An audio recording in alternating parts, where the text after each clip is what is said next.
બીજે દિવસે વરસાદ ચાલુ, બધા સંતો બેઠેલા,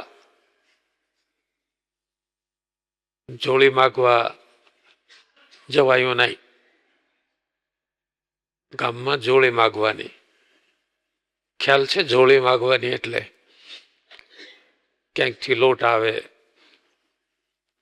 કોઈ અનાજ આપે, સંતો માગી આવે અને પછી જે લોટ આવ્યો હોય સ્વચ્છ કરી ચાળી, જે બાજરી હોય કે ઘઉં હોય કે મકાઈ હોય, જે હોય બધું ભેગો કરીને રોટલા કરી નાખવાના. એને પંચકણીનો રોટલો કહેવાય. બધું અનાજ ભેગું હોય, સારું લાગે, ખરાબ ના લાગે, આવડે તો. મહારાજ કહે છે, સંતો તમે બેઠા છો, આજે જોડી માગી શક્યા નહીં.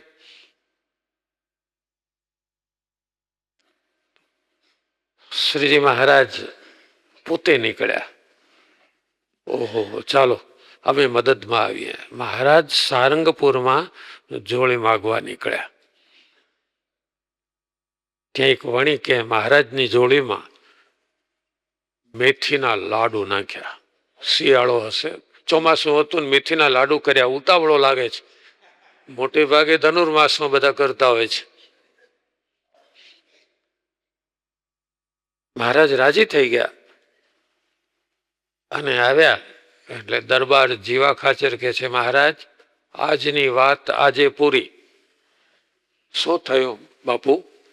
મહારાજ આ તમે માગવા નીકળ્યા, અમે દરબારો છીએ, અમારું નાક કપાઈ જાય, ખબર છે? અમારું નામ બગડે. અમારા સ્વામિનારાયણ ભગવાન જાતે માગવા નીકળે. મહારાજ કે છે, જીવનું કલ્યાણ આમાં છે.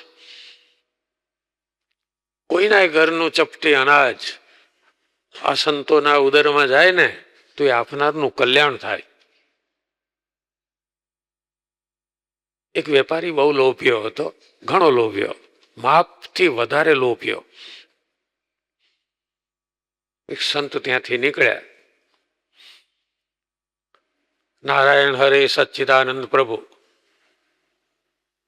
કેરડાના ડીટા જુદા કરતો હતો. અથાણું બનાવવું હશે ને, કેરડા જોયા છે? કેરડાના ડીટા તો કોઈ પ્રાણી પણ ન ખાય. સાધુની જોડીમાં ડીટા નાખ્યા. લે, બહુ લોભ્યો હતો. ભાગવા આવ્યા છે કે ડીટા નાખી દીધા જોડીમાં. સંતો લઈને આવ્યા. હા ડીટા, હા હા, એનું કલ્યાણ કરવું છે આપણે. ડીટા વીણી જુદા કરીને વાટ્યા. વાટીને થોડું મીઠું નાખ્યું. શું થયું? હા હા, ચટણી થઈ ગઈ. વાહ! અને ભગવાનને થાળ ધર્યો. કાઢ્યો રસ કેરીનો ગોળી, જમો થાળ જેવા. પાછા બીજે દિવસે ત્યાં જ નારાયણ હરે સચ્ચિદાનંદ પ્રભુ.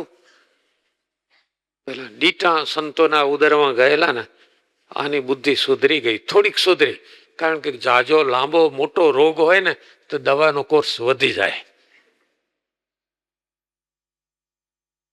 થોડુંક સુધારો થઈ ગયો એટલે તરત કહે છે, શાકભાજી લઈ જશો? હા હા, શાક આપ્યો. ઘરમાં વધારે હશે, રીંગણા કે બટાકા આપ્યા. સંતોએ થાળ ધર્યો. ત્રીજે દિવસે પાછા ત્યાંથી નીકળ્યા. નારાયણ હરે અને સીધું આપ્યું. કામ થઈ ગયું અને એ ભગવાનનો ભક્ત બન્યો. એટલે સ્વામિનારાયણ ભગવાન કે છે, આટલા માટે જોડે માગીએ છીએ. પણ જીવા ખાચરે મનાઈ કરી દીધી. જ્યાં સુધી તમે અને સંતો અહીં રોકાઓ, અમારા ઘરથી જ બધું સીધું વાપરવાનું. સર્વત્ર જય જયકાર થવા લાગ્યો. ભગવાન કેવા દયાળુ છે. આજની કથામાંથી શું આપણે શીખ્યા?